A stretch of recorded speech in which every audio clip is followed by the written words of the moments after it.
Heading लगाओ Newton third law.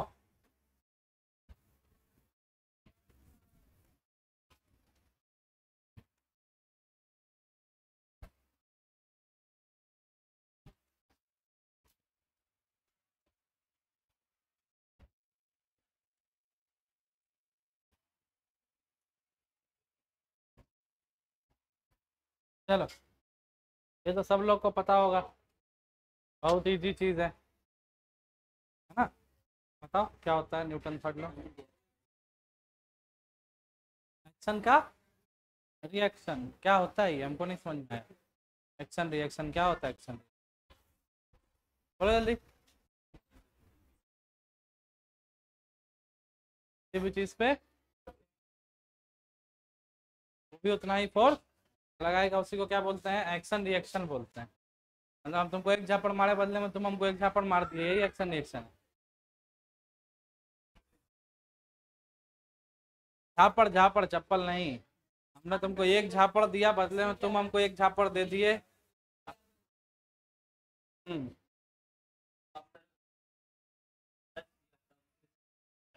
ठीक ठीक, अब हमको एक बात बताओ,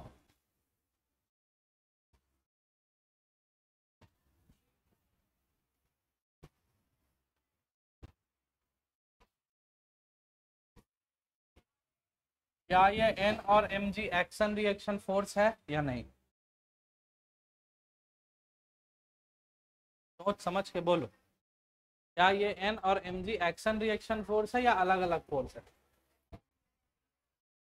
एक्शन रिएक्शन फोर्स है।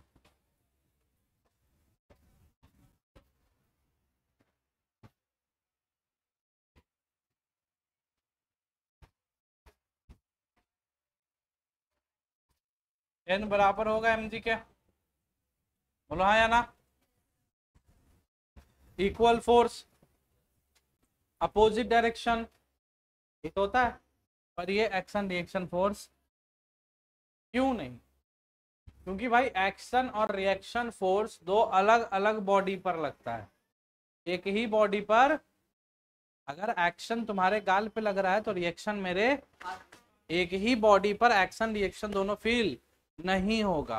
यहाँ पर तो एक ही बॉडी है जिसका मास क्या है, इसी पर mg भी लग रहा है और इसी पर, ये तो दोनों फोर्स इसी पर लग रहा है ना। दूसरा बॉडी किधर, कहीं नहीं। और आपको एक बात पता है कि ये नॉर्मल रिएक्शन इसको कौन दिया होगा, ये सरफेस। तो क्या ये सरफेस को नॉर्मल रिएक्शन नहीं देगा? तो अब ये जो n और n है, ये दोनों कहलाएगा एक्शन रिएक्शन। बात कुछ समझ में आया कि नहीं आया? देखने में लग रहा है कि mg नीचे है, नॉर्मल रिएक्शन ऊपर है, दोनों इक्वल भी है, equal and opposite forces magnitude are same, but they are not action and reaction. Reason? Because action and reaction forces act on the different body, not on the same body. बात समझ में आया? तो चलिए लिखिएगा आप लोग। पहला बात जो कि मैं लिख देता हूं, मत लिखिए। पहला बात क्या है कि equal and opposite force act on a body is defined by Newton third law. बोलो सही बात है गलत बात है? इक्वल एंड अपोजिट फोर्स किसी बॉडी पर लगेगा, आपको कौन डिफाइन करता है, न्यूटन का। लिखो मत, आराम से लिखना, जब शेयर हो जाएगा तब, बस समझने पर फोकस करो। तो मान लीजिए ये एक बुक है, इसको आपने एक फोर्स दिया, यहाँ पर आप हैं, आपका नाम मैं दे देता हूँ ए और इसका नाम दे देता हूँ। तो इस फोर्स को मैं क्या नाम दूंगा, एफ ए बी। क्या मतलब हुआ, sorry F B A, F B A मतलब पढ़ने का तरीका, force on B due to, कहीं पर भी ऐसा लिखा हो तो ऐसे ही पढ़ना है, पहले जो है उस पर और जो बाद में लिखा है उसके वजह से। एफ बी ए का मतलब force on B due to A के वजह से, बी पर जो फोर्स लग रहा है उसको हमने क्या बोल दिया, एफ बी ए। तो भाई बी भी किस पर फोर्स लगा रहा होगा, और ये कैसा फोर्स लगा रहा होगा, एफ ए बी, यानी force on A due to, और ये दोनों क्या होते हैं, इक्वल होते हैं किसमें, बोलो, मैग्नीट्यूड में। F A B is equal to F B A, किसमें भाई, मैग्नेट। और दोनों का डायरेक्शन क्या है, सेम है या अपोजिट है, तो एक में क्या लगाना पड़ेगा, माइनस। माइनस क्या बता रहा है, डायरेक्शन क्या बता रहा है, और डायरेक्शन क्या है, एफ ए बी के रिस्पेक्ट में अपोजिट है, इसीलिए क्या लगाए हैं, यही क्या है न्यूटन का। अगला बात क्या याद रखने वाला है, action and reaction always applied on different bodies, बोलो यस और नो। एक्शन रिएक्शन अलग अलग बॉडी पर लगता है, एक ही बॉडी पर एक्शन रिएक्शन दोनों नहीं लगते। यही क्या है आपका न्यूटन का। बताइए किसी को कोई प्रकार का डाउट हो तो बताइए, एनी डाउट, पक्का। अब आगे चलते हैं, कहानी को बढ़ाते हैं। अब एक टर्म आप लोगों ने पढ़ा है, या चलिए आइए, बोले थे ना बंदर लटकाएंगे, लटका देते हैं बंदर।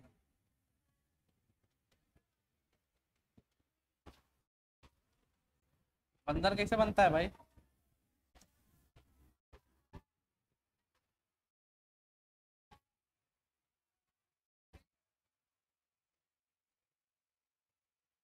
ये बंदर है, ठीक है। क्वेश्चन है, एक क्वेश्चन देते हैं, उसी के अकॉर्डिंग समझाते हैं।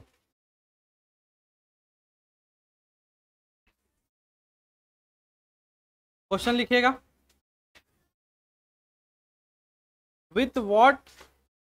with what maximum acceleration,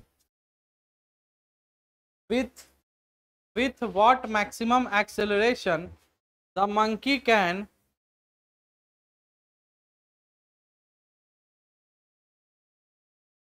with what maximum acceleration the monkey can safely climb up the rope, safely climb up the rope,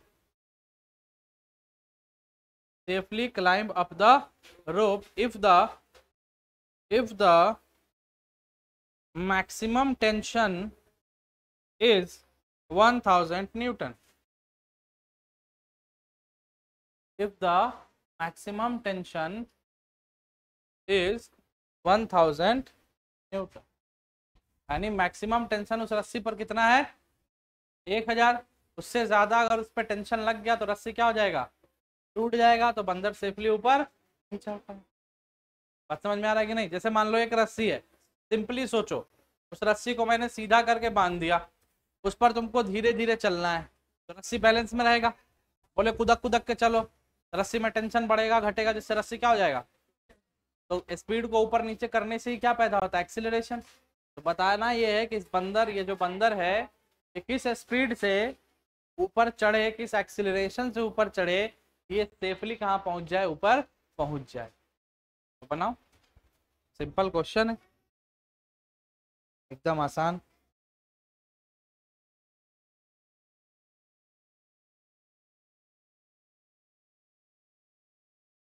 नया क्लास है, फर्स्ट क्लास है, क्या नाम है तुम्हारा, अरे सोनाली, तुम्हारा भी नाम सोनाली है ना, सलोनी, अरे वाह, बहुत बड़ा कंफ्यूजन हो गया, सोनाली सलोनी, सोनाली सलोनी। 10 बार बोल सकता है कोई सोनाली सलोनी स्पीड में, बोलो, तुम्हारे दोनों का नाम है ना, बोलो तो 10 बार स्पीड में। बोलो, बोलो तो सही, तुम बोलो, तुमको भी नहीं बोलना है। बोलो। बन गया भाई? क्या नहीं बना? सर हमको क्या पता यार, आंसर बनाएंगे तभी तो आएगा, कितना बार बोलूं मैं? सब रट के थोड़ी बैठा हूं मैं।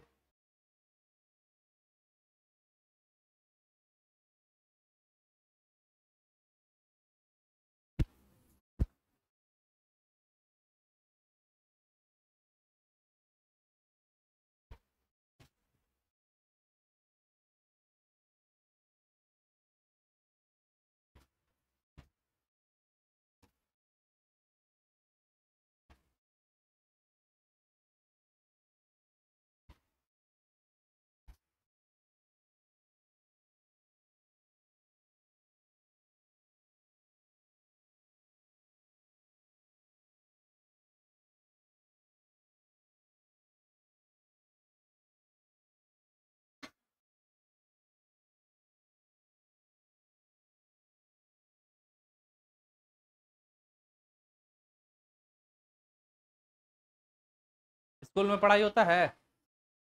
क्या ले जाती है स्कूल? खाली अटेंडेंस? तो अटेंडेंस तो तुरंत लग जाता होगा। कब क्लास का अटेंडेंस लगवाना है? कितना क्लास होता है? 6? पढ़ाई होता है?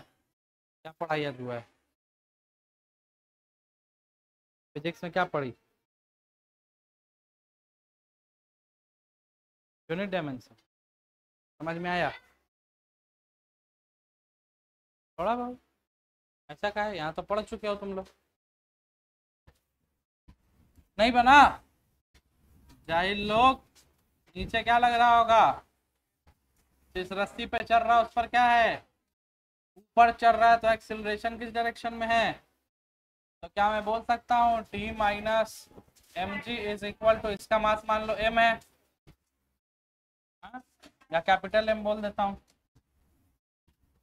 क्या मास मान लो कैपिटल एम है। अच्छा मैं मास नहीं दिया था। मान लो ये 80 किलो का है बंदर। कितने किलो का है? 80 केजी का है। तो टी माइनस एम जी बराबर क्या, मैं एम इंटू ए नहीं लिख सकता हूँ? टी मैक्सिमम कितना दिया हूँ? 1000। मास कितना है भाई बंदर का? 80।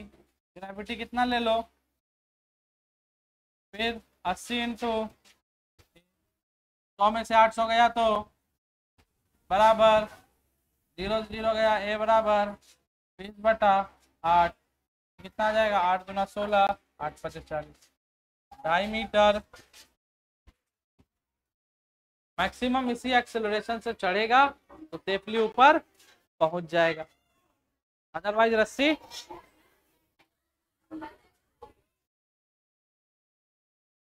रस्सी टूट जाएगा, है ना? बात समझ में आया कि नहीं आया? क्या हो गया? बुदुर बुदुर नहीं करो, नहीं समझ में आ रहा तो पूछो।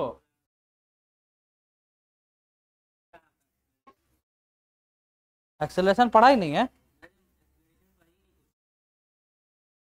क्या सुना है? एम मान के भी कुछ तो निकालते, कुछ भी तो नहीं निकला तुम लोग से।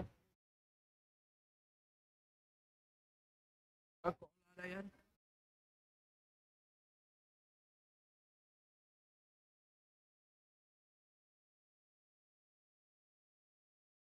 तुम लोग को आया समझ में कि नहीं आया? समझ में तो खूब आता है, बनता ही नहीं है।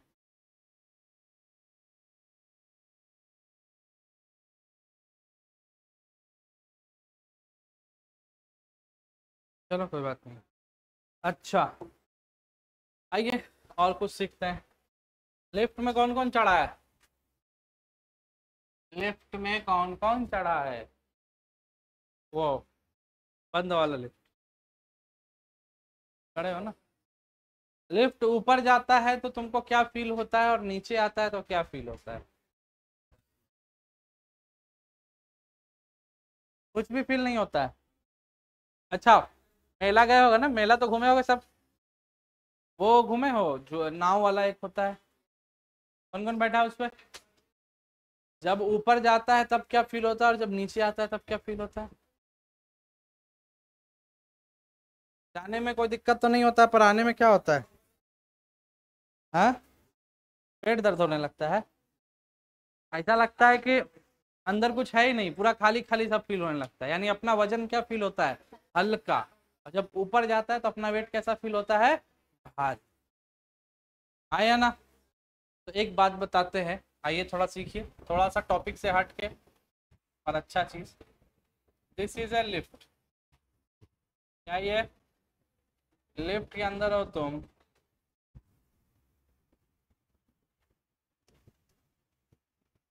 और यहाँ पर रखा हुआ है वेइंग मशीन। कौन सा मशीन? वेइंग मशीन क्या करता है? वजन तौलता है। वेट वेट करने वाला मशीन को क्या बोलते हैं? Weighing machine. अब ये लिफ्ट जो है ये एक्सिलरेट हो रहा है ऊपर के डायरेक्शन। अब लिफ्ट हवा में तो नहीं चलेगा। लिफ्ट किस चीज से बंधा होता है? रस्सी। यानी मान लो यहाँ से एक रस्सी ऊपर गया, यस और नो?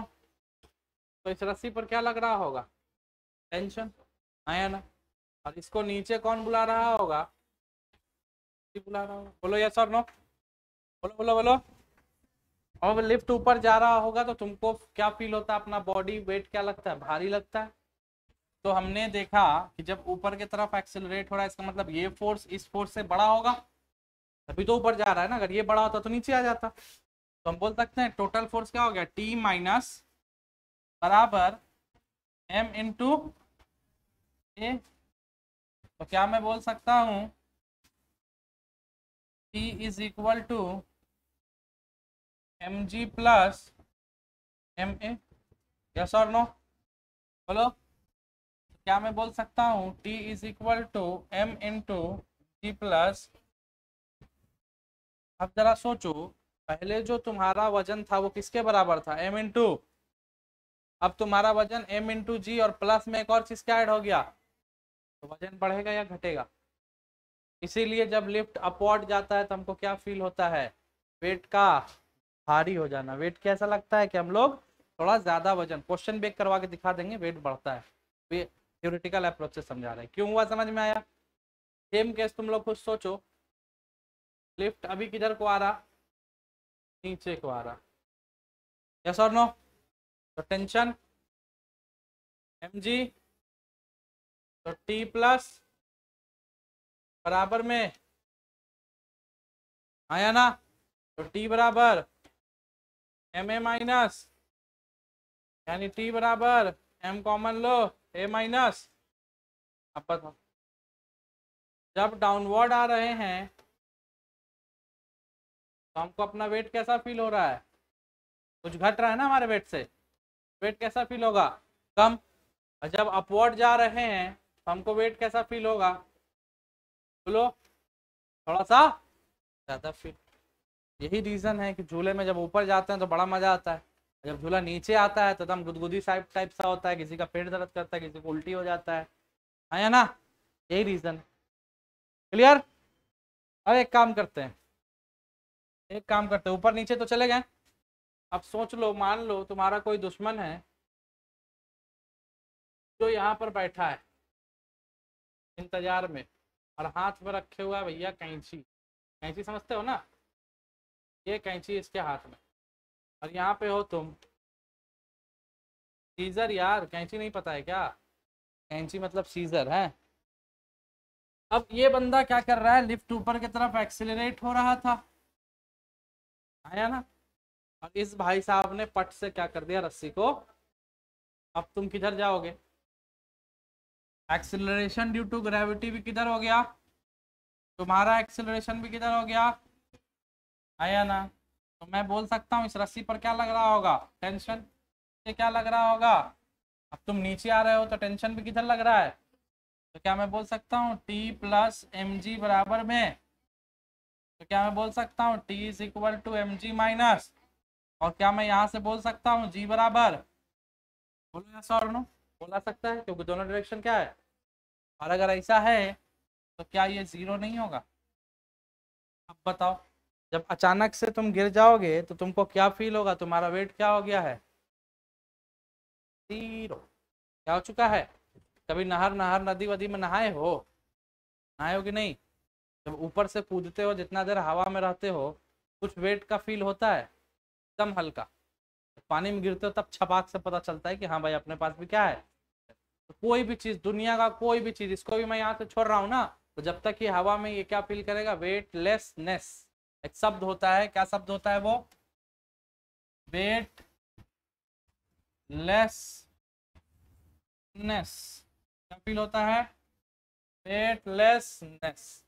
इस वजह से कोई भी चीज अगर फ्री फॉल करेगा तो उसको अपना पूरा वजन कैसा फील होगा, जीरो। यहाँ पर अगर वेइंग मशीन रख देंगे तो वेइंग मशीन कितना रीड करेगा, ऊपर जा रहे होगे तो तुम्हारा वजन मान लो अगर वेट जो है 200 न्यूटन है तो वो 220 230 दिखाएगा। नीचे आ रहे हो तो मान लो 190 180 दिखाएगा। लेकिन रस्सी अगर कट गया तो सीधे वेइंग मशीन क्या बता देगा, क्योंकि कोई टेंशन रहा ही नहीं और दोनों चीज सेम हो गए। तो ये 3 केस याद रखिएगा। when we go upward then the weight becomes increase, when we go downward then the weight becomes decrease, and when someone cuts the string या someone cuts the rope of the elevator or the lift then we feel weightlessness, जहां पर हमको wait क्या feel होता है, zero feel होता। ठीक है, चलिए एक एनसीईआरटी का क्वेश्चन करवाते हैं। क्या बोल रहे हो, हाँ हाँ हाँ, फेंक दो। हेलो, बोलो जल्दी।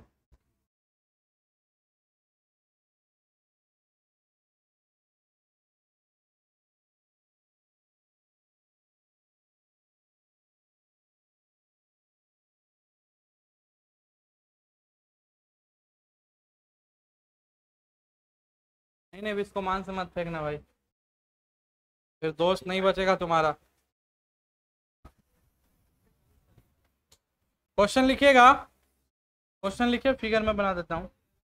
Find the force exerted, NCERT का क्वेश्चन है, जेईई मेंस, नीट और सीबीएसई बोर्ड में पूछा गया हुआ है। Find the force exerted on lift, find the force exerted on lift by the man, by the man, by the man।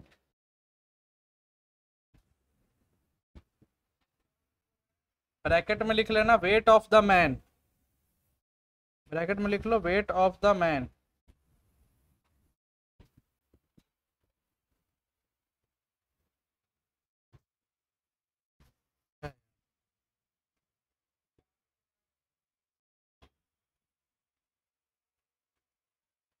weight of the man as shown by the weighing machine,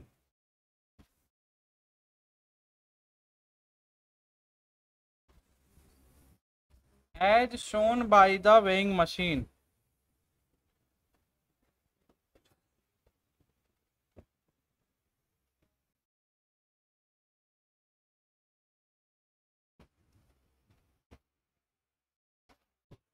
as shown by the weighing machine।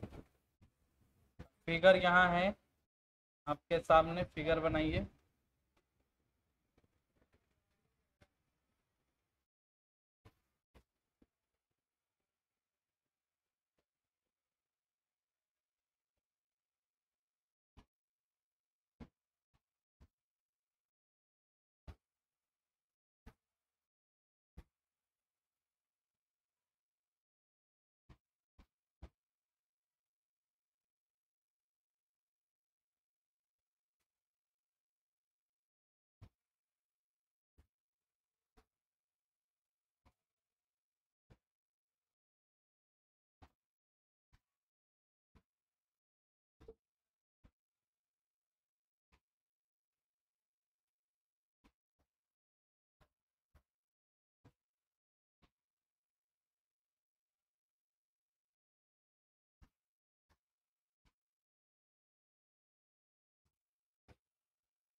चलिए यही है question. ये आदमी है lift में खड़ा है, weighing machine के ऊपर खड़ा है और एक रस्सी को पकड़ के ऐसे खींच रहा है, तो क्या होगा? ये ऊपर जाएगा और रस्सी जो है नीचे आएगा, है ना? सवाल क्या है, क्या निकालना है? फोर्स नहीं बताना है, इसका वेट बताना है कि इसका यहाँ पर क्या वेट शो हो रहा हो। ये 30 जो है इस लिफ्ट का वेट है और ये 60 जो है वो इस आदमी का वेट। दोनों चीज मूव कर रहा है ना, आदमी भी ऊपर जा रहा है और लिफ्ट भी ऊपर। बोलो।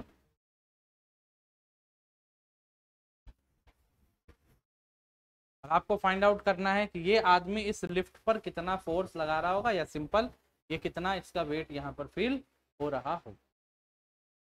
सही। इतना तो आपको भी पता है कि 60 kg से ज्यादा फील होगा या कम फील होगा। पीछे थ्योरी पढ़े ना कि ऊपर जाएगा तो फील क्या होना चाहिए, भारी फील होना चाहिए। देखते हैं फील भारी होता है कि हल्का। बनाइए।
कोशिश करते रहो।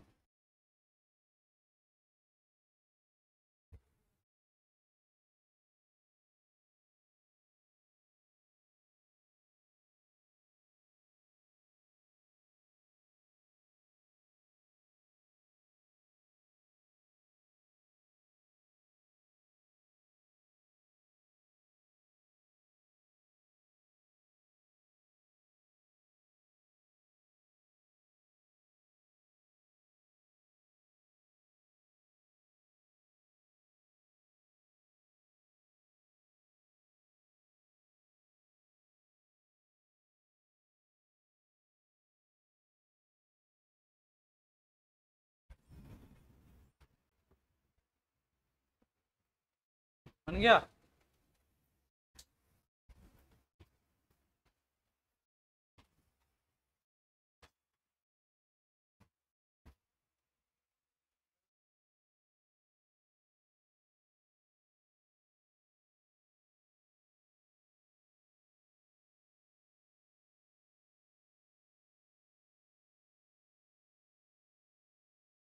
कैलकुलेट करो इक्वेशन बना करके।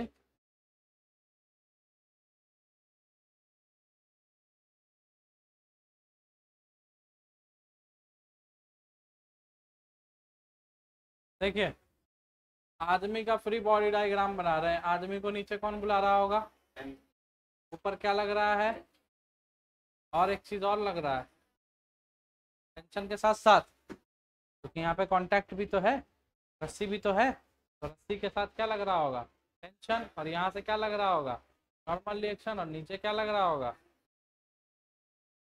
और एक्सेलरेशन किधर हो रहा होगा, नीचे या ऊपर। हम क्या बोल सकते हैं, T+N बराबर में,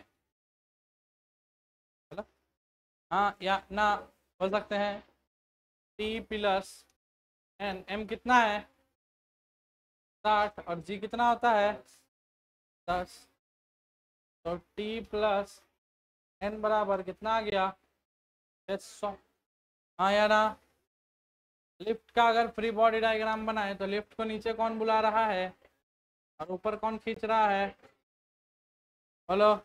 और कुछ सोच के बताओ। कैसे नहीं? नॉर्मल रिएक्शन नीचे नहीं लग रहा होगा? वो आदमी उस पर खड़ा है तो वो नीचे नॉर्मल रिएक्शन भी तो दे रहा होगा। तो क्या यहाँ से मैं बोल सकता हूँ टी बराबर एम जी प्लस, क्या मैं बोल सकता हूँ T minus N is equal to, बोलो, तो टी माइनस एन बराबर, अब यहाँ से आप टी एन को कैलकुलेट कर सकते हैं कि नहीं कर सकते?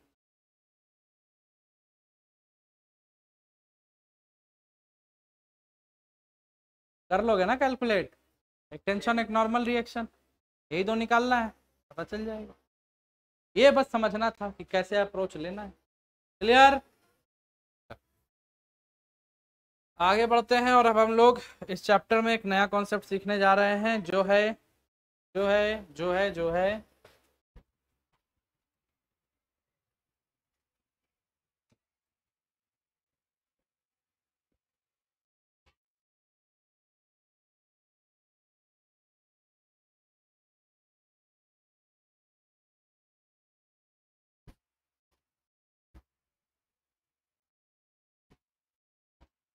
क्या है टॉपिक का नाम? Conservation of. ये क्या होता है? क्या होता है कंजर्व होना?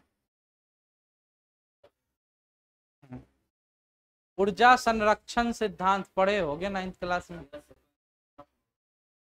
मास भी कंजर्व होता है, एनर्जी भी कंजर्व होता है, चार्ज भी कंजर्व होता है, और उसी तरह से एक और बात पता चला, लीनियर मोमेंटम भी कंजर्व होता है। तो कंजर्व होने का क्या मतलब है भाई? कि ना तो आप इसको क्रिएट कर सकते हैं और ना तो आप इसको डिस्ट्रॉय कर सकते हैं। कहने का मतलब है neither be created nor be destroy। ना तो अपन लोग इसको क्रिएट कर सकते हैं, ना तो हम इसको बर्बाद कर। यानी हमारे पास जो पहले था 4 साल बाद भी हमको क्या मिलेगा? कोई चेंज होगा क्या? ना तो हम बना सकते ना तो बिगाड़, तो कोई चेंज होगा? यानी हमारा इनिशियल मोमेंटम से बराबर होगा फाइनल, बोलो बोलो, फाइनल मोमेंटम के बराबर होगा। बोलो या सर नो, यही होगा ना? यानी मैं बोल सकता हूं change in momentum, change in momentum क्या होगा? क्या होगा भाई? कौन चेंज इन मोमेंटम? कोई चेंज मोमेंटम में। तो क्या मैं बोल सकता हूँ न्यूटन के सेकेंड लॉ से F इज इक्वल टू क्या होता था? Change in momentum by change in, यहाँ में F इज इक्वल टू बोलते थे dp बाई, और अगर p कांस्टेंट है तो F नेट कितना हो गया? F नेट कितना हो गया? और मोमेंटम का फॉर्मूला आप लोग को पता है क्या होता है? मास इनटू, और वेलोसिटी में चेंज कब आता है? जब उसके वेलोसिटी को या तो बढ़ाइए या तो, और वेलोसिटी बढ़ाने घटाने के लिए कौन आता है? कौन करवाता है वेलोसिटी को? कौन बढ़ाता है कौन घटाता है? कौन घटाता बढ़ाता है?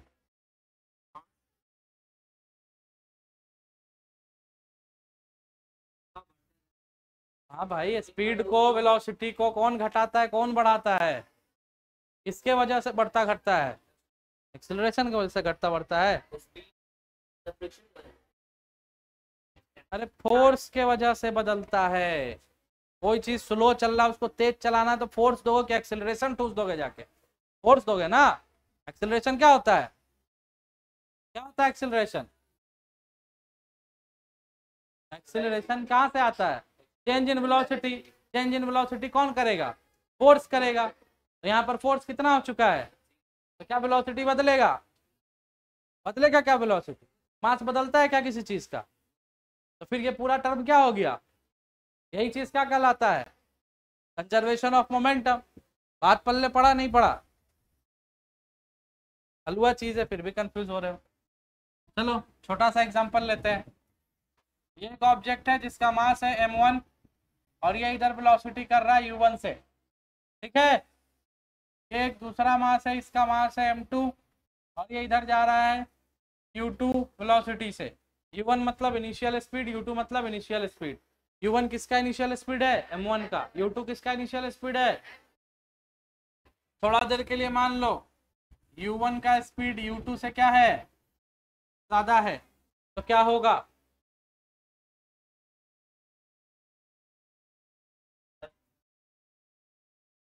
हाँ, u1 का स्पीड जो है u2 से ज्यादा है तो क्या होगा? क्या होगा? उसके आगे क्या होगा? एक चीज इधर जा रहा है 10 के स्पीड से, एक उसके साथ पीछे से 20 से आ रहा है तो क्या होगा?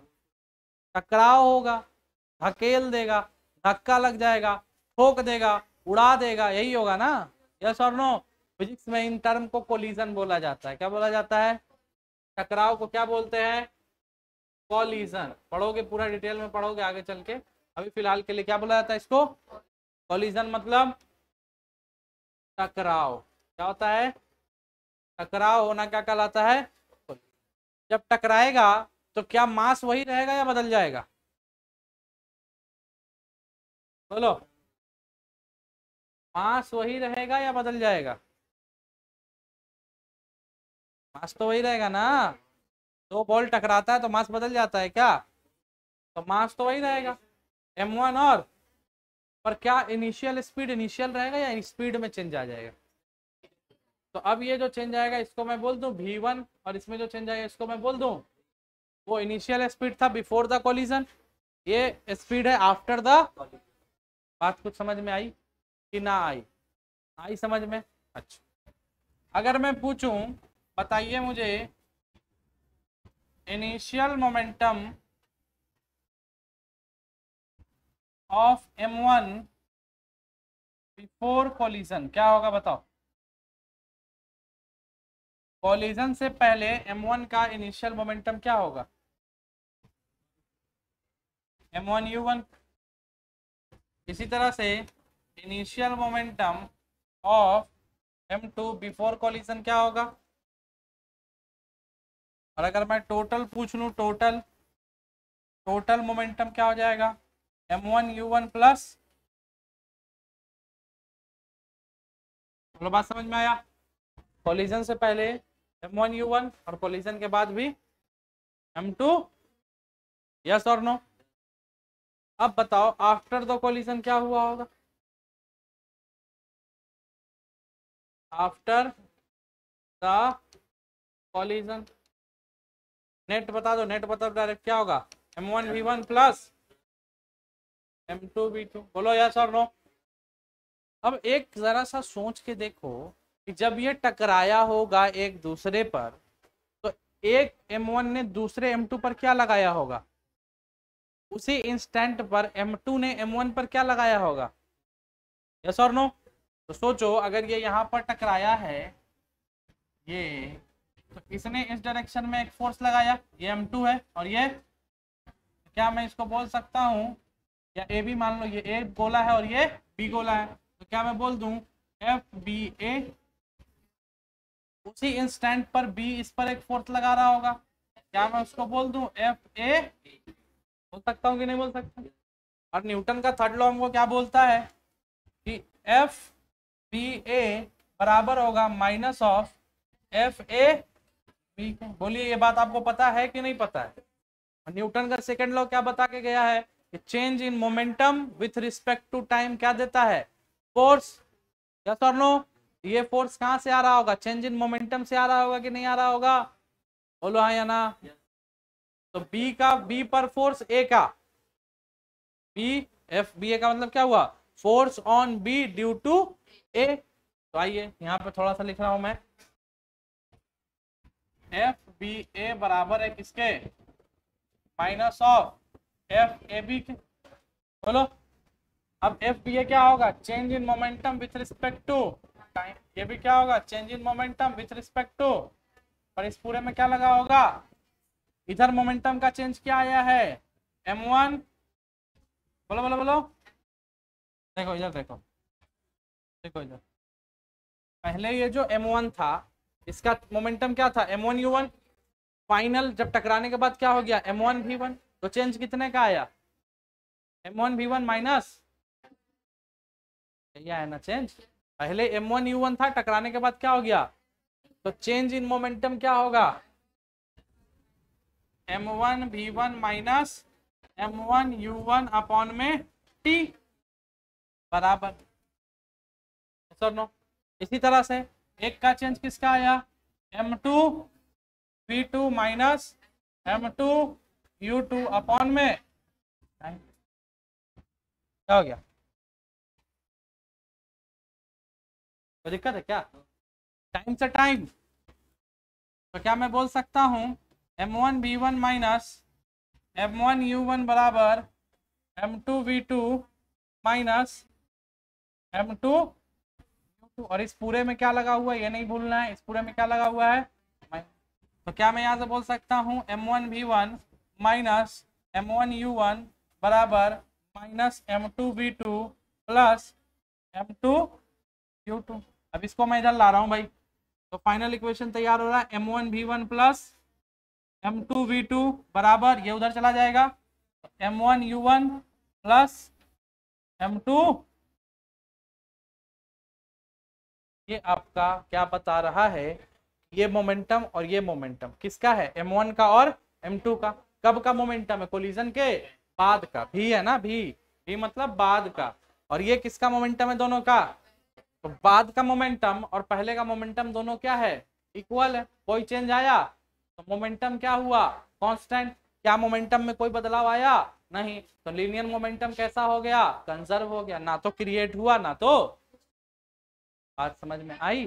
तो ये आपका इंपॉर्टेंट डेरिवेशन हो जाता है, इंपॉर्टेंट पॉइंट हो जाता है, कंजर्वेशन ऑफ मोमेंटम से m1 v1 plus m2 v2 बराबर m1 u1 प्लस m2, समझ में आई बात। यहां से क्वेश्चन कैसे बनता है कि अगर हम एक बंदूक से फायरिंग करते हैं तो गोली आगे जाता है, यस और नो, और बंदूक, अगर गोली फलाना स्पीड से आगे गया तो बंदूक किस स्पीड से पीछे जाएगा, ये क्वेश्चन बनता है, तो समझ में आ रहा है कि नहीं। एक क्वेश्चन देता हूं इस पर कैसे बनता है, देखो,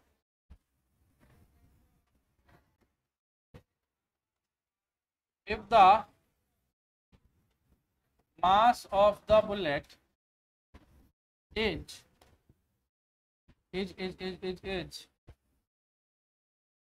20 gram and the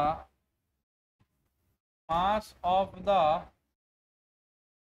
gun is 2 kg, if the bullet fired from the gun with the speed of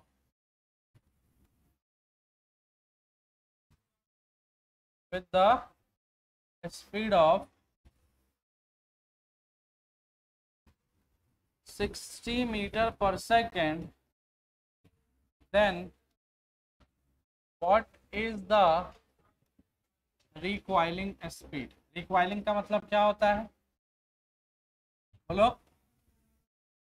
recoiling मतलब, recoiling मतलब बंदूक चलते कभी देखा है, गोली आगे जाता है तो कुछ गिरता है वहां पर, देखा कि नहीं देखा है, खोली जिसको बोलते हो, बंदूक गोली का खोली है ना, गोली जब आगे जाता है तो वो जो आपका गोली का वो होता है, तो रिकॉइलिंग समझते हैं, जो उसमें भरा जाता है वो पीछे छूट जाता है, और पीछे छूटता है तो वहीं पर नहीं गिरता है, थोड़ा पीछे गिरता है, इसी चीज को क्या बोला जाता है, रिक्वाइल होना, क्या बोला जाता है।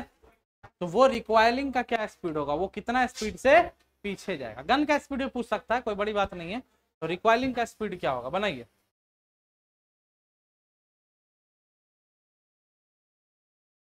आओ समझा देते हैं, हटाओ। M1 M2 किसी को भी मान लो।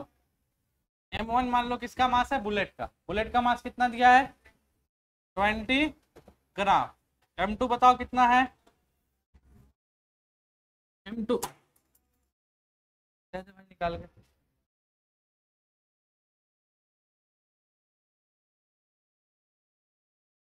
इधर ही इधर ही दिख रहा है। Thanks dot. M2 कितना है भैया, 2 kg। अच्छा ये स्पीड किसका है, बुलेट का। इसको मैं क्या बोल दूं, V1 कितना है, 60 मीटर। तो क्या फाइंड आउट करना है हमको। अब मैं U1 U2 क्यों नहीं लिखा हूं, क्यों नहीं लिखा हूं मैं, क्योंकि फायरिंग से पहले कॉइल भी रेस्ट में रहा होगा, गोली भी बंदूक के अंदर किस में रहा होगा, तो कॉइल का भी इनिशियल स्पीड और बंदूक के गोली का भी इनिशियल स्पीड, यानी U1 और U2 क्या है। चलो लिख देते हैं। तो फॉर्मूला भाई, मोमेंटम चेंज नहीं हुआ होगा, जो फायरिंग करने से पहले का मोमेंटम रहा होगा वही फायरिंग करने के। तो मैं क्या बोल सकता हूँ, M1 U1 plus M2 U2 बराबर M1 V1 बराबर प्लस M2 U1 U2 0 है, तो ये दोनों टर्म क्या हो जाएगा, क्या मैं बोल सकता हूँ M1 V1 बराबर, sorry M1 V1 plus M2 V2 बराबर 0। M1 कितना, 20 ग्राम, पर ये किस में है, तो केजी में चेंज कर लो, कितना केजी हो जाएगा 20 ग्राम में। हेलो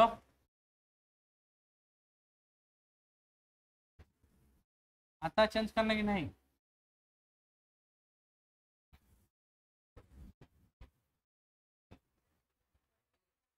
1000 से डिवाइड कर दिए हैं, 0.02 kg। इसको रख सकते हैं भाई 0.02 इंटू V1 कितना है 60 बराबर M2 प्लस प्लस M2 कितना है 2 और V2 हमको पता करना है। तो क्या मैं -2 V2 बराबर बोल सकता हूँ 0.02 इंटू 60। यहाँ से उड़ा दो, ये कितना जाएगा, 1 से 1 गया, 2 बचे 10। तो V2 बराबर क्या मैं बोल सकता हूँ, ये -2 इधर चला जाएगा, 6 अपॉन में कितना माइनस का 2 5 जा 10। तो V2 बराबर कितना हो जाएगा, माइनस का 0.6 मीटर। अब माइनस में वेलोसिटी आने का क्या मतलब हुआ, डायरेक्शन क्या हो चुका है, उल्टा हो चुका है। गोली आगे तो बंदूक का गोली, सॉरी रिकॉइलिंग पीछे। अब देखो वो 60 से चल रहा था, अगर उसी स्पीड से रिकॉइलिंग भी पीछे जाता तो हमको भी गोली लग जाता ना, लेकिन वो बहुत कम स्पीड से जाता है। कितना कम है देखो, 0.6 कुछ है, 0.6, वहीं पे थोड़ा सा पीछे होकर के गिर जाता है। ये जो न्यूमेरिकल क्वेश्चन होता है ये आपसे तभी बनेगा जब आपको क्या मालूम हो, कंजर्वेशन ऑफ मोमेंटम। बात समझ में आया, कोई दिक्कत। हाँ हाँ आज समय है अपने पास, चलो चलो, ओके ओके ओके चलिए ठीक। अब हम लोग आगे बढ़ेंगे, न्यूटन का खेल खत्म। न्यूटन का फर्स्ट लॉ सीख गए, सेकंड सीख गए, थर्ड सीख। अब हम लोग आगे बढ़ेंगे और अपना हेडिंग होगा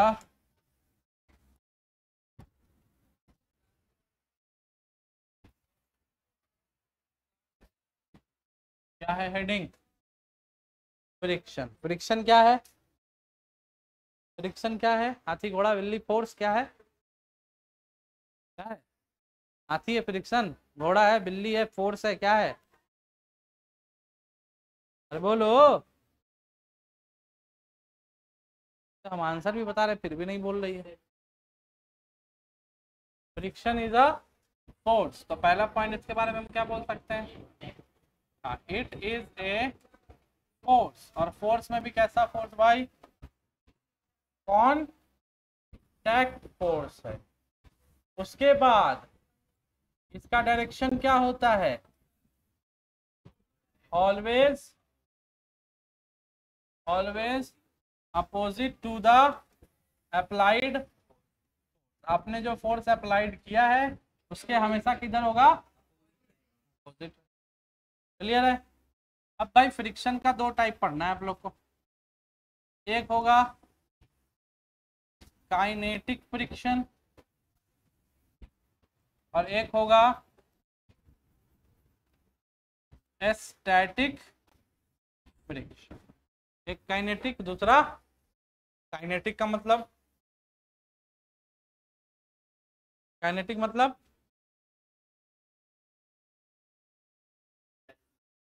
जो चीज मूव कर रहा है, और दूसरा स्टैटिक मतलब जो रुक।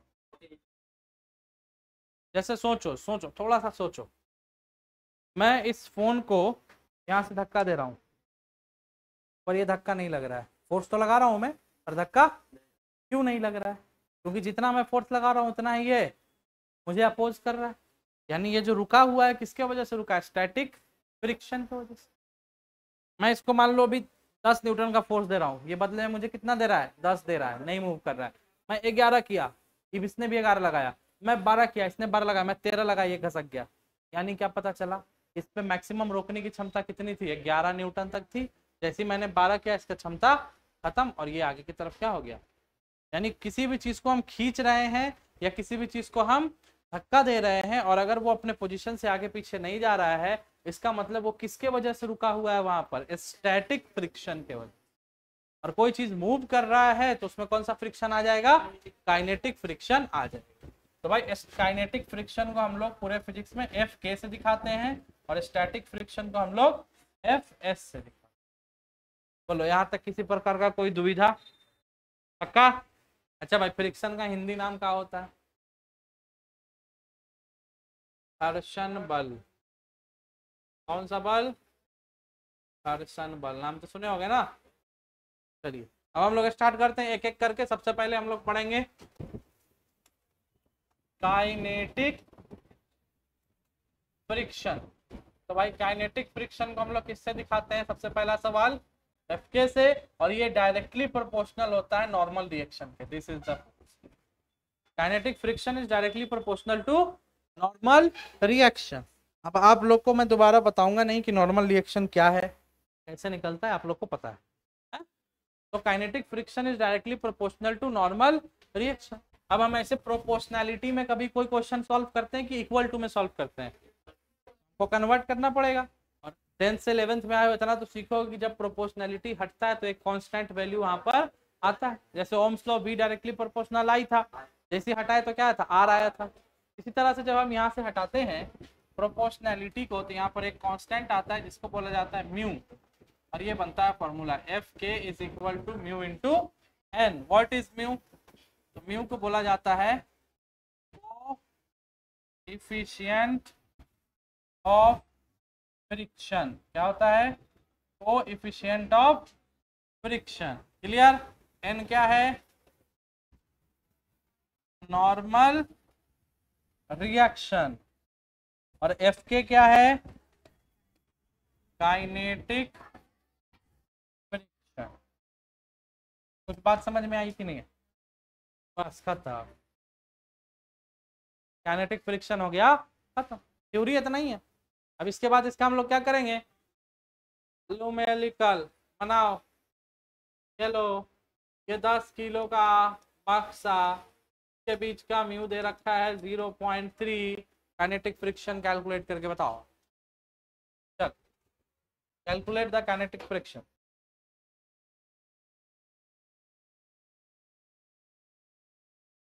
चवन्नी क्वेश्चन है, बन जाना चाहिए।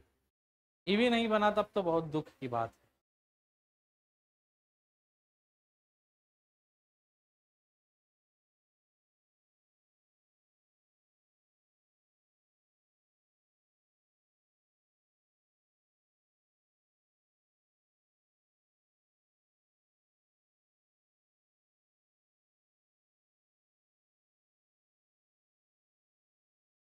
एक और चीज, काइनेटिक निकालोगे तो इसको मूव भी तो करना जरूरी है ना। पर मैं 10 न्यूटन का फोर्स भी अप्लाइड है, 10 न्यूटन का फोर्स भी अप्लाइड है, काइनेटिक फ्रिक्शन निकालना है ना। उसको मूव में होना ज़रूरी है ना, मोशन में फोर्स तो देना पड़ेगा। निकालिए।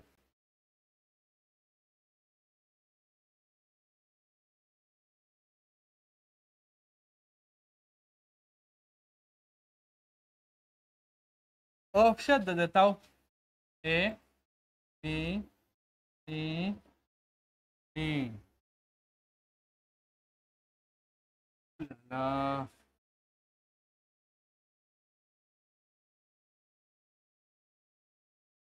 0.9 न्यूटन, 9 न्यूटन, 90 न्यूटन, 9।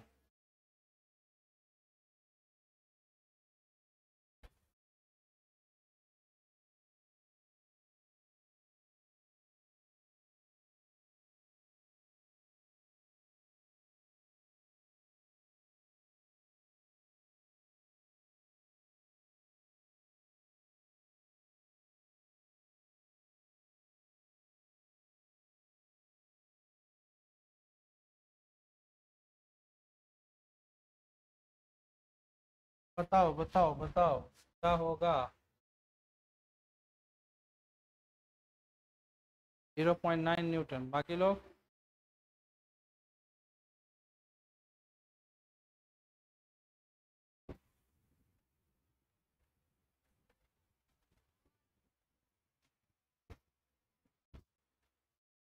वो कहाँ है भाई, तुम्हारी एक पार्टनर जो तुम्हारे साथ आई थी? अच्छा नहीं आएगी। तुम क्यों आई फिर? हमारे आने का रीज़न?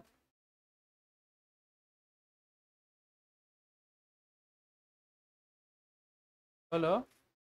तुमको पढ़ाई समझ में आया क्या? किस लिए आई? वो क्यों गई बताओ। दोस्त हो तो इतना तो पता होगा ना। अब मैथ नहीं समझ में आ रहा, तुमको सब समझ में आ रहा है ना? बायो है तुम्हारा, फिजिक्स केमिस्ट्री तो समझ में आ रहा होगा। हाँ भाई आंसर बताइए।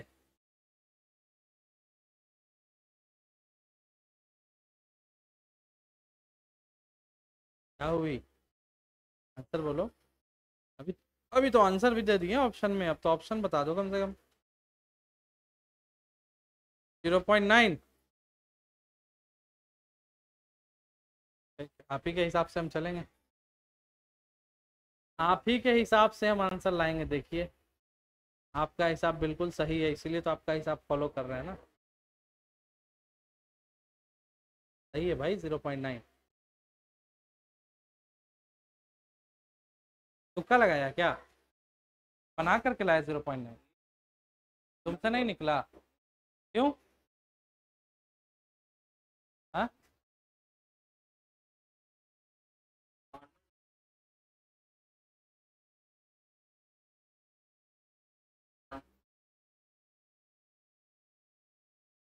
100 कैसे हो गया? अच्छा हाँ, वो 100 हो गया, ठीक है। हम्म, ठीक है ठीक है, 0.9 नहीं आएगा, सही बोल रहा है। कितना आ रहा है? ऑप्शन में बताओ क्या आएगा। हम कब बोले नन को गलती? हम तुम्हारा 0.9 सुने हैं, मेरा मिस्टेक हुआ। हाँ क्या नन, इसलिए ऐसा ऑप्शन दिए थे ना। देखो। अच्छा भैया, ठीक है। F k is equal to mu k into N. यहाँ पर क्या होगा, ऊपर लगेगा। नीचे क्या लग रहा होगा? एन किसके बराबर होगा? एम जी बराबर एफ के बराबर म्यू के दे रखा है कितना, 0.3 इंटू कितना आ गया, कितना कितना न्यूटन, 30 न्यूटन। क्लियर है? अगला क्वेश्चन बनाइए।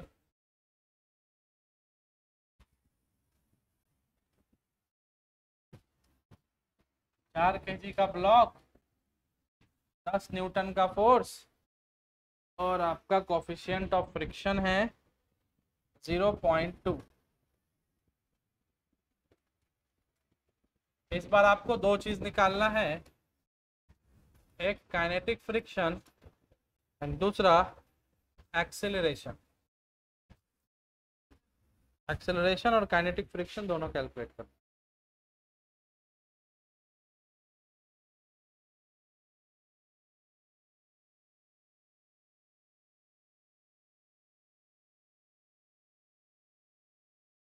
इधर ठंडा है, इधर गर्मी लग रहा है। ना जल्दी।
हाँ, यही तो है मजेदार फ्रिक्शन।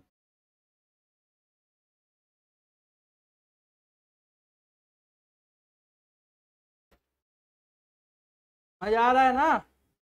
आइए और मजा देते हैं आपको हम। ये रहा मजेदार क्वेश्चन। इनसे ले लो 4 kg। और बम बम बम बम।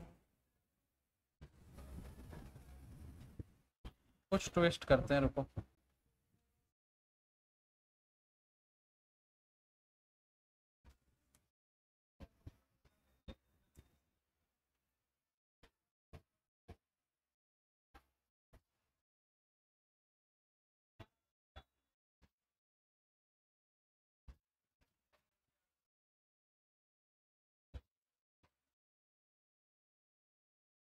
Find normal reaction, kinetic friction and acceleration.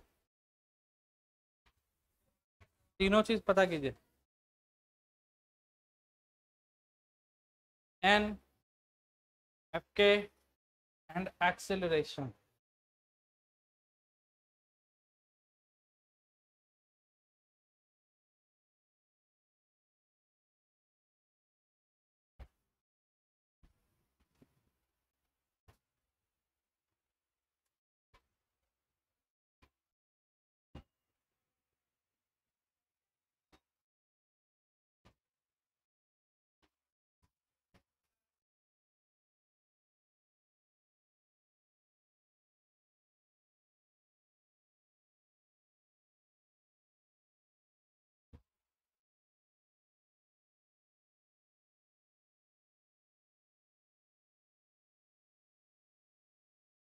अभी तक तो भाई कॉस थीटा साइन थीटा लगाने आ जाना चाहिए, अभी भी नहीं आया है तो बहुत दिक्कत।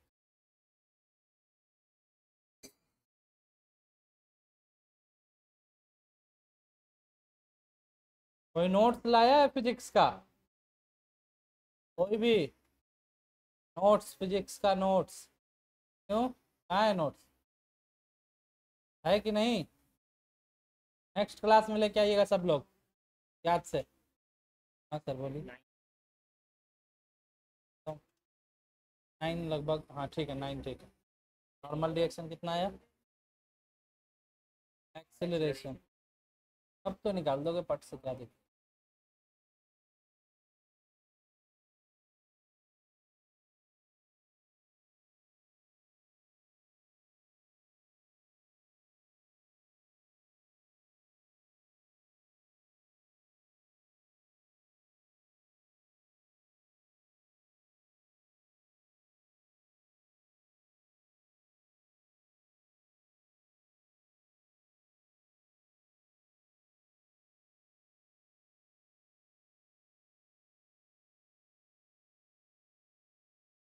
नॉर्मल रिएक्शन 30 होगा, काइनेटिक फ्रिक्शन 9 आएगा, और एक्सेलरेशन आएगा 1/4 मीटर पर सेकेंड स्क्वायर। आ गया क्या सबका? आ गया ना? ऐसा ऐसा क्वेश्चन से तो डर नहीं लगता, ऐसे तो कुछ भी कर लोगे। अब पार्ट बाय पार्ट सिखाएं, सबसे पहले फर्स्ट लॉ, फिर सेकंड लॉ में एक्सेलरेशन निकालना सीखें, फ्री बॉडी डायग्राम बनाएं, है ना। अब हम उसमें थोड़ा सा एक और टर्म डाल दिए, वो क्या है? फ्रिक्शन। कुछ भी रहे कर लोगे, चलो बहुत अच्छा। तो यहाँ से अगर हम लोग पढ़ते हैं आगे, तो कैसे बनाएंगे कैसे बनाएंगे कैसे बनाएंगे, फोर्स देखते हैं। फ्री बॉडी डायग्राम 4 के ऊपर नीचे क्या लग रहा होगा? mg। ऊपर क्या लग रहा है? Normal reaction. इस डायरेक्शन में क्या लग रहा है? 10√2 कॉस 45। इसी डायरेक्शन में एक और चीज लग रहा है, 10√2 साइन। कॉस साइन सबको समझ में आया ना? उसका है ना समझ में? उसके बाद क्या करना है भाई? बराबर कर दो, आ जाओ। क्या मैं बोल सकता हूँ? n+10√2 साइन 45 बराबर में mg। n+10√2 साइन 45, 1/√2 मास कितना? 4 × 10, √2 से √2 कैंसिल, तो n+10 बराबर 40, तो n बराबर 30, बराबर 30 न्यूटन। क्लियर? ओके। n निकल गया, तो क्या हम लोग काइनेटिक फ्रिक्शन नहीं निकाल सकते हैं क्या? Mu k into n, F is equal to mu k into n। Kinetic friction coefficient कितना है? 0.3। न्यूटन कितना है? 30, जो कितना आ गया? 0.9 न्यूटन। अब भाई इधर को फोर्स लग रहा है और एक इधर को लग रहा है। इधर कितना फोर्स लग रहा है? 9। और इधर कितना फोर्स लग रहा है? 10 cos 45 डिग्री। यस और नो? तो कैसे निकालेंगे नेट फोर्स? तो 10 cos 45 डिग्री माइनस 9 बराबर में force into mass into acceleration. अच्छा हाँ, यहाँ पे सिर्फ 9 होगा ना, इधर मैं 9 लिया 9 न्यूटन। तो यहाँ पर क्या हो जाएगा? 10√2 cos 45 का वैल्यू कितना हो गया? 1/√2। यहाँ पर भी √2, तो √2 से √2 कैंसिल, -9 बराबर में 4 इंटू 10 में से 9 गया, 1 बराबर 4a, तो a बराबर 0.25 मीटर पर क्या 1/4 मीटर पर सेकेंड। बोलिए भाई, बात समझ में आया सबको? किसी प्रकार का कोई परेशानी? पक्का? चलिए अब हम लोग आगे बढ़ते हैं एक और क्वेश्चन की तरफ। क्वेश्चन से ही फिजिक्स है, इस बात का फील हो गया तो फिजिक्स आ गया। नहीं हो रहा इस बात का फील, फिर कहाँ जाने का?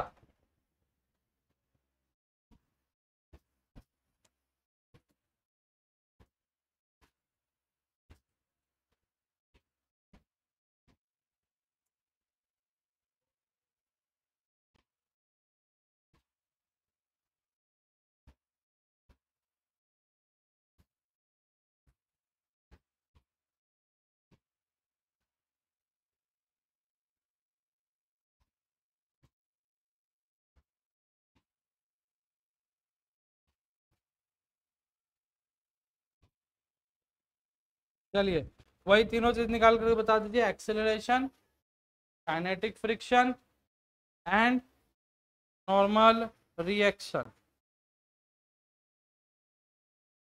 बार इसको थोड़ा बढ़ा देता हूँ, 20 कर लो इसको।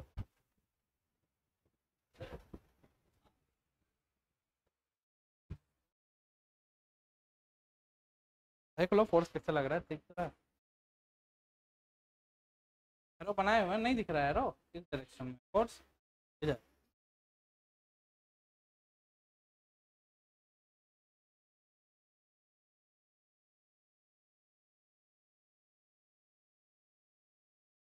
का कंपोनेंट देखते हैं कौन कौन बना पाता है।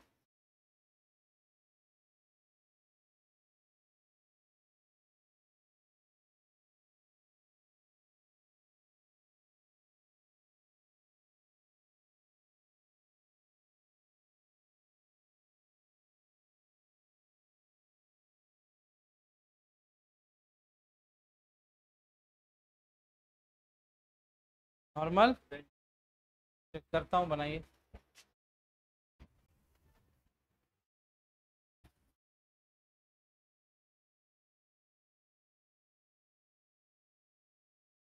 तीनों चीज जो पिछले क्वेश्चन में निकाले हो। काइनेटिक फ्रिक्शन पता नहीं, बनाओ, चेक करता हूँ।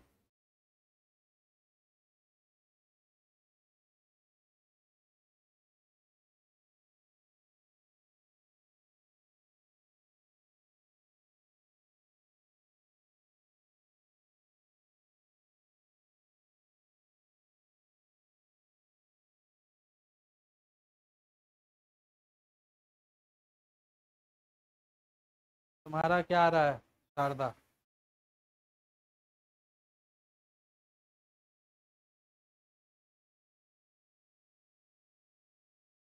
चलिए आइए देखते हैं भाई। इसका दो कंपोनेंट टूटेगा, एक इस डायरेक्शन में कितना होगा, 20√2 cos 45। एक इधर होगा कितना, 20√2 हाई। अच्छा चेक करता हूँ।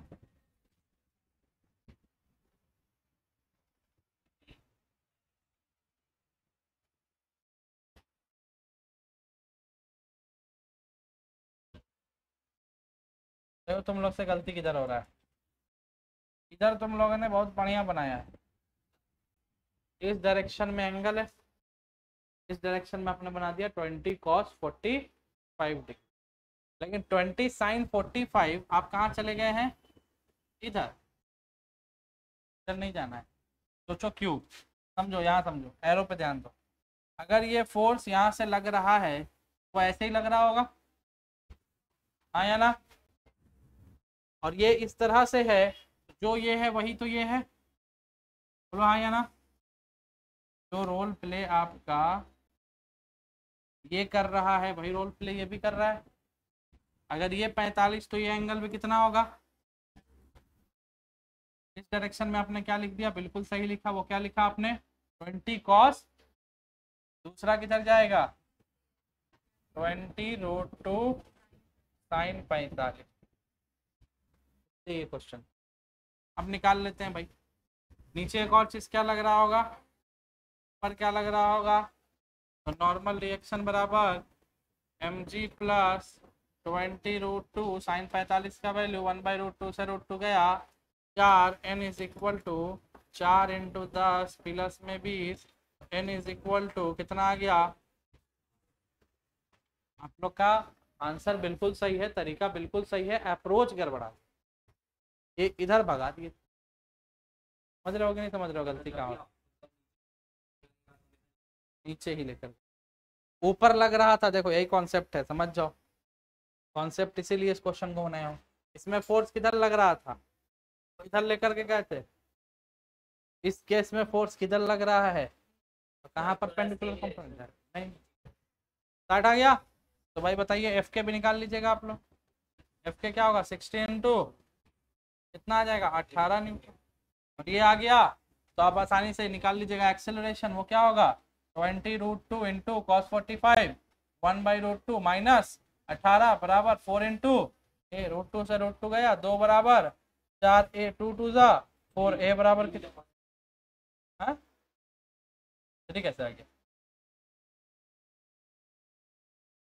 0.5 मीटर पर सेकेंड, क्या हो गया 20 √2, इधर फ्रिक्शन इसके अपोजिट, फ्रिक्शन कितना लग रहा था,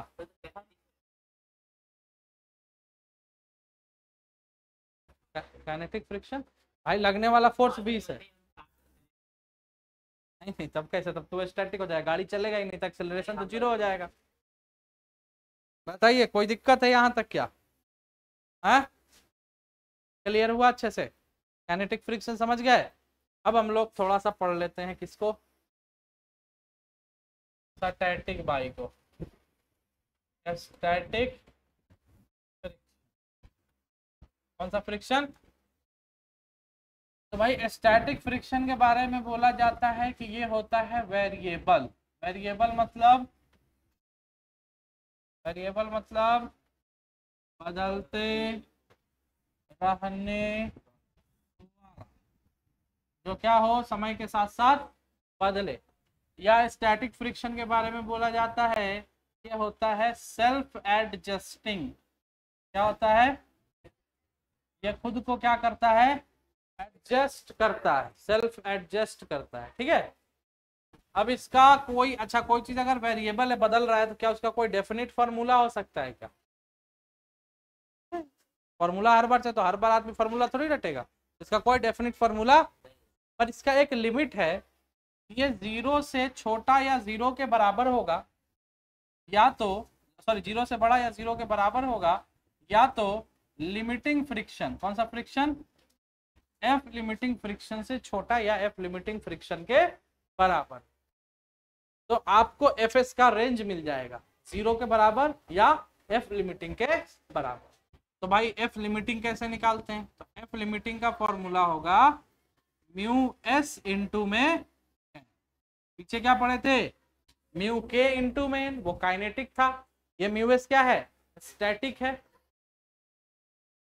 ये म्यू एस क्या हुआ, स्टैटिक हुआ, और पीछे क्या था, म्यू के काइनेटिक था, वहां पर भी नॉर्मल रिएक्शन था, यहाँ पर भी, बस फर्क इतना है कि वहां पर जो रिएक्शन था, काइनेटिक फ्रिक्शन था, उसका एक कांस्टेंट फॉर्मूला था, एक डेफिनेट फॉर्मूला था, पर ये जो स्टैटिक फ्रिक्शन है इसका डेफिनेट फॉर्मूला, लेकिन अगर आपको पता करना होगा रेंज, तो आप क्या निकाल लीजिए, लिमिटिंग फ्रिक्शन निकाल लीजिए, और आपको पता चल जाएगा कि स्टैटिक फ्रिक्शन कितना। क्लियर हुआ बात। अब एक सवाल हम पूछेंगे, उसका आप लोग जवाब दीजिएगा, सवाल बहुत अच्छा है और बहुत बढ़िया चीज सीखने को आपको मिलेगा यहाँ से। द सवाल इज दिस,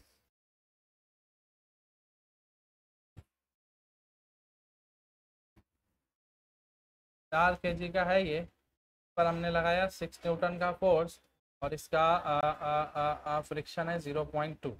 बताइए यहाँ पर हमको स्टैटिक फ्रिक्शन कितना होगा, कैलकुलेट करके, हाँ तो लिमिटिंग निकाल लो, स्टैटिक पता चल जाएगा, बताओ स्टैटिक क्या होगा।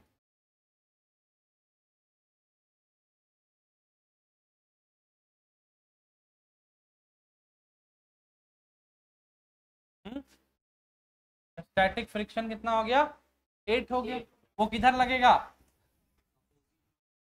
Opposite direction. अब मेरे को बताओ स्टैटिक फ्रिक्शन जो होता है वो किसी भी ऑब्जेक्ट को किस में रखना चाहता है, रेस्ट में।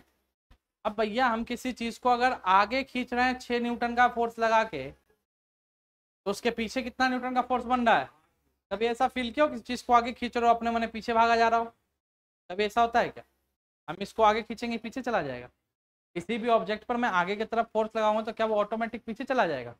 पर यहाँ से क्या प्रूव हो रहा है कि आपने 6 दिया और पीछे कितना जनरेट हो गया, इसका मतलब आप उसको आगे खींच रहे हैं और वो आप ही को खींच के कहाँ ले जा रहा है। ऐसा कब होगा, जब कोई चीज लटक रहा होगा तब ना।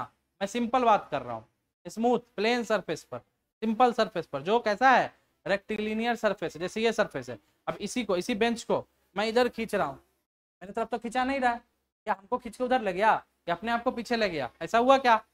पर इसमें तो यही बात पता चल रहा है ना, तो अगर कोई पूछे कि भाई ऐसा हो रहा है, अब इसका क्या सवाल का जवाब होगा, इसके सवाल का जवाब होगा ये, यहाँ पर क्या लिखा हुआ है, आया 8, पर ये अपने आप को एडजस्ट करके किसके बराबर कर लेगा, ताकि आप भी 6 लगा रहे हैं, मैं भी 6 लगा रहा हूँ, बॉडी किसमें, रेस्ट।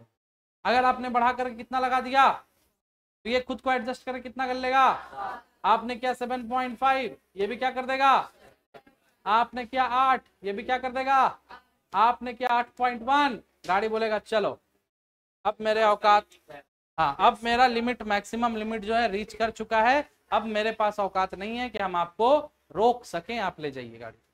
तब यहां से ये गाड़ी धीरे धीरे आगे बढ़ेगा, और जो स्टैटिक फ्रिक्शन वो किस में कन्वर्ट होना शुरू हो जाएगा, काइनेटिक फ्रिक्शन में कन्वर्ट होना शुरू।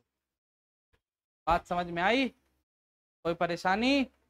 आपका स्टैटिक फ्रिक्शन और काइनेटिक फ्रिक्शन को मिला करके अगले क्लास में हम क्वेश्चन करवा देंगे। उसके बाद ये तो सीधा सरफेस था, अब हम सरफेस को कैसा कर देंगे, एंगल पे कर देंगे। जैसे पुल होता है ना, पुल पे वहां पर भी तो फ्रिक्शन होगा ना, उसके बाद पहाड़ पे खड़ा करके सामान को लटका देंगे, वहां पर भी क्या होगा, फ्रिक्शन होगा। तो 2 केस और है, उसको पढ़ेंगे तो इस चैप्टर का हो जाएगा खात्मा। ठीक है, इस टाइप के क्वेश्चन में ऑलवेज गिवन होगा। लेकिन अभी जो अगला एंगल, वो एंगल वाला जो कराएंगे उसमें आपको फॉर्मूला मिलेगा, उस फॉर्मूला से भी आप म्यू कैलकुलेट कर सकते। तो आज के क्लास में किसी प्रकार का कोई दुख दुविधा, कोई क्वेश्चन हो तो पूछ सकते हो भाई, है क्या?